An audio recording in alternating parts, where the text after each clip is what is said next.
My wife texted blue milk instead of milk. 20 minutes later, my entire street was filled with police. One strange text message, one forgotten joke, one armed intruder. If I had ignored that message for even 5 more minutes, my wife and daughter might not be alive today. For 10 years, my wife Emily had been the most predictable person I knew. Not boring, predictable. If she was happy, you knew it. If she was upset, she told you. If she needed something from the grocery store, she sent a simple text. Pick up milk. Don't forget eggs. We're out of bread. No games, no riddles, no hidden meanings. That's why the message she sent me on a random Thursday afternoon made my blood run cold. Can you grab blue milk on your way home? I stared at my phone. Blue milk? What was blue milk? At first, I assumed it was a typo. Then a memory hit me. 3 years earlier, Emily and I had been watching a true crime documentary about a woman who secretly warned her husband while being held hostage.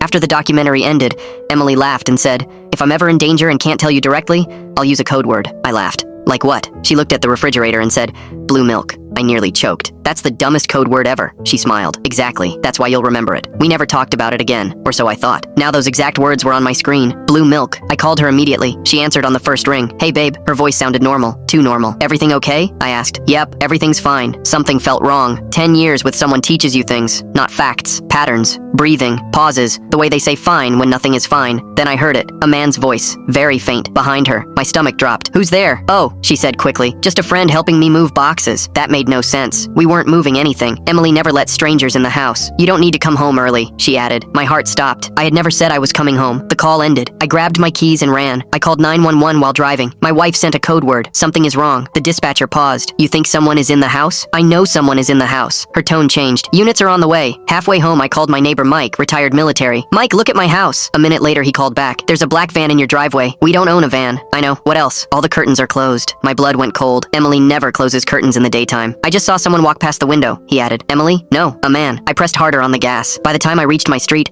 police cars were everywhere. Officers behind doors, neighbors watching, ambulance waiting. I jumped out. An officer grabbed me. "Stay back. My wife is inside." "We know." Those words broke me. "Armed suspect inside," he added. Then I heard my daughter cry. Everything in me shattered. Then chaos. Shouting. A crash. Glass breaking. Then silence. 30 seconds later, officers rushed out. One carrying my daughter, alive. Another dragging a handcuffed man. Then Emily came out shaking. I ran to her. She collapsed into my arms. Later, she told me everything. A man broke in, tried to act normal, forced her to respond to my message while he stood behind her. When she saw my text, she remembered our old joke. Blue milk. One code word. One chance. I looked at her. "How did you know I'd notice?" She smiled through tears. "Because you always notice when something isn't normal," and she was right.